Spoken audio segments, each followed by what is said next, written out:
Welcome again to another video. It's your boy Eldorado. Don't forget to subscribe, hit the bell notification button, among many other things. Today I really want to dive into some EQ tips so you can really use to get better vocals, better sounding vocals. And I'm going to elaborate about a few things where you can consider when EQing your vocals. Now, starting off, we're going to use this parametric EQ by TC Electronics. You can go look up it. It's a really nice EQ. Anyways, first and foremost, you have to know what to really do filtering, because a lot of times, I have reference, not really reference, but I'm gonna use the word audition, a few mixes, people send me and so forth like that. And the most dominant thing we can really hear about it is the low end missing. Like here now, it's like a lot of the low end missing. So make us all play the vocal for vocal sake. Baby, you keep me coming back. Oh, you fling it on the man. Oh, you pussy tight. So it sounds a bit like that.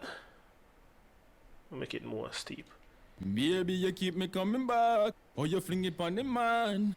Yeah, the low end gone totally. Having the mid and the high frequency in it. You don't really want to really EQ like this. Baby, you keep me. Alright, put it on here. Baby, you keep me coming back. Oh, you fling it on the man. Oh, your pussy tiny. A lot of times, we really hear vocals like this. I say, where's the body of the vocals? I mean, if you're gonna cut this much, it don't make no sense. That me just tell you plain and straight, the vocals no good if you have to cut off so much off it, if it's not an effect you go after, or if the client needs it like this. But you, as a mixing engineer, doing cuts like this, something is definitely wrong with the lows. So you have to use some sort of audio restoration program to fix stuff like that, in which you don't really want to filter like this. Now, as you can hear, there are a lot of things. Baby, you keep me coming. Yeah, so if you cut out vocals so much outside, be considerate. Next thing you really want to really point out, there's a lot of times I go on Spotify and listen like music that has been produced locally, and dancehall music has produced internationally in US or probably Canada or even in the UK. I listen to other genres of music, and then I always listen back local music. And really, what I really say this is to see how your mixes sound and what's dominating the market out there now. So for argument's sake, when we listen to music on Spotify, I realize that most of the mixes they are not bright. They're really bright, but they're not bright. And they don't have a lot of low mids, but it is there. But it is there in a controlled way. So for argument's sake now, this is a good sounding vocals. Baby, you keep me coming back. But me can't really boost like up here. Now boost it so much. Baby, you keep me coming back. Oh, you fling it on the man. Oh, your pussy tiny. I mean, the top get really exciting, but the problem still remains in the low mids. So, if for argument's sake, me remove some of the low mids around here.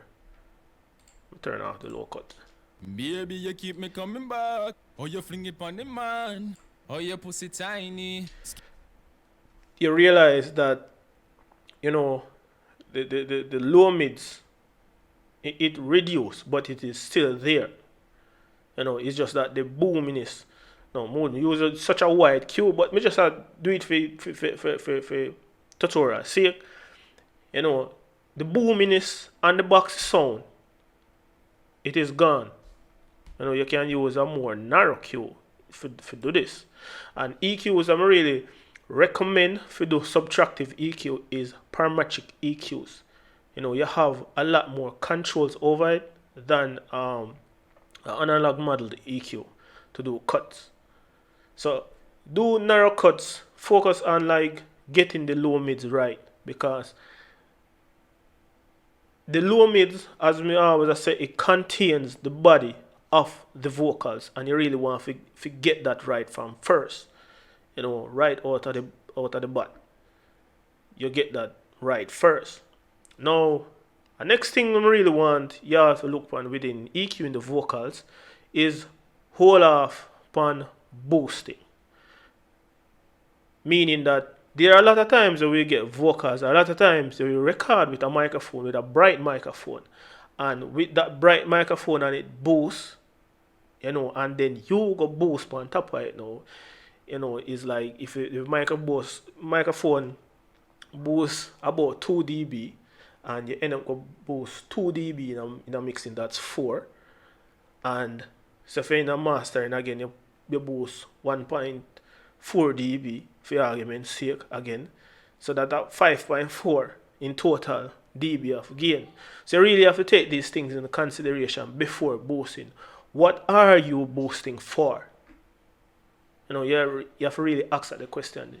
Not because I say this Pultec EQ here might sound good on this, and this API EQ might sound good on this, or this solid state EQ might sound good on this, whatever the case may be, or this Ampeg EQ might sound like this, or whatever the case may be. You really have to take into consideration what are you boosting for. Being back to the topic about listening to mixes that are already out there on the market and listen your music. So a lot of times when we go on the road, like go to supermarket and so forth like that, or to buy clothes or something like that in the street, say there's a lot of time music go play.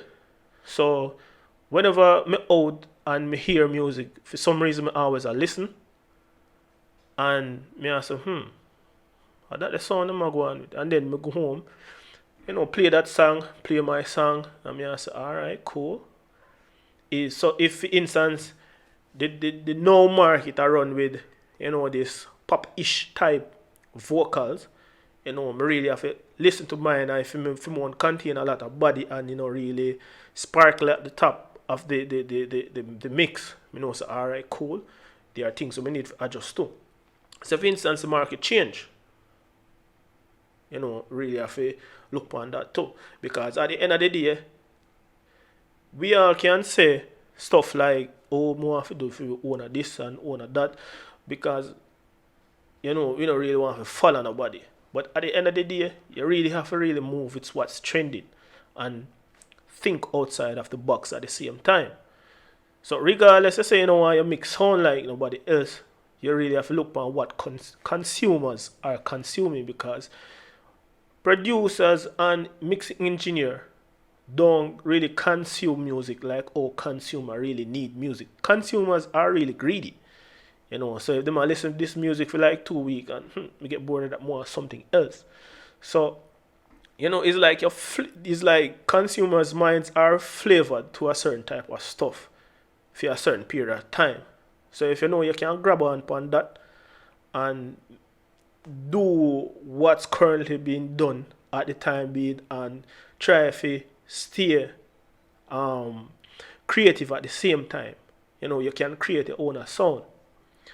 Another thing really want to look onto or point out within the EQ in our vocals and so forth, that is like original versus following. So every person that reach at this point of to EQ in vocals and so forth like that, you they tend to do things a particular way, in which it can be original. So back to the same topic I know, where you listen to music on Spotify and say, alright, some of the top end of the vocals them cut off, it kind of run off certain way. Yeah, try to figure out, what you can use to really get that sound. So you really have to listen to stuff you really hear on mainstream media, and see if you can pick up on sounds like that. Because at the end of the day, same way, music transition from time to time. So you really have to stay original, follow, and try to think out of the box. Same, you have to create something of your own. Now, another thing I really want to look on again is know the particular part of vocals. So I'm going to use a multiband compressor for this example. So for me, some people break it in 5, some people break it in 3, but me break it in 4, in which you have the lows, you have the low mids, you have the mids, and you have the highs. So I just all use this. I not really put them on an exact. So these are 4 sections or zones of a vocal you really have to look on. So down here, it contains the heaviness of the vocals, in which majority of the time we're not going to really use much stuff down here. The low mids contain the body of the vocal, in which it can harbor boxiness and nasal sound. The lows contain rumbling and so forth like that. So it depends on the type of microphone and what you really want in your vocal. You have to really careful of how you really filter down here. So as we said, down here contain rumbling in which you really need that. Here contains the body of the vocal, but it can also harbor you call the word, boxy tones and nasal tone, plus other tones here. Here contains the most dominant frequency, the mids, where people always are listening for. So within this realm now, it can contain sibilant sound, pronunciations of sounds, S's, as we said. No, sibilants and S's are the same thing. It contain, the most dominant part of the vocal where people really listen to.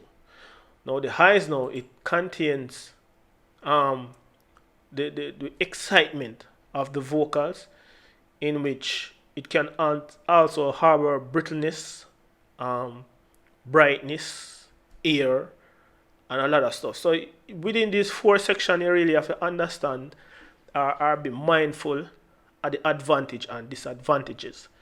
So you can really start EQing your vocal within these 4 zones. But within these 4 zones, start with subtractive EQing.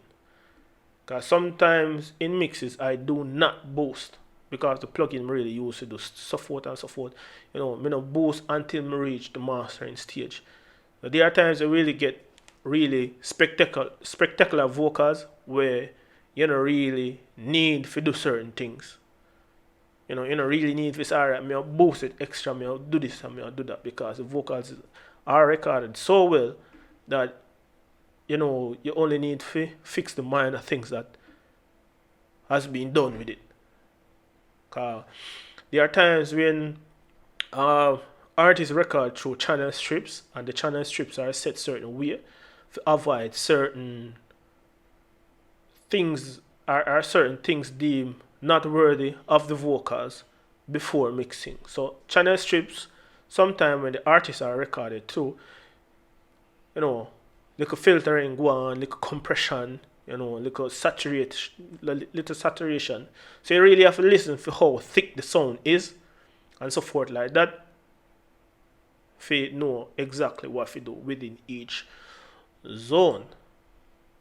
So I hope that really help you in some ways whatsoever.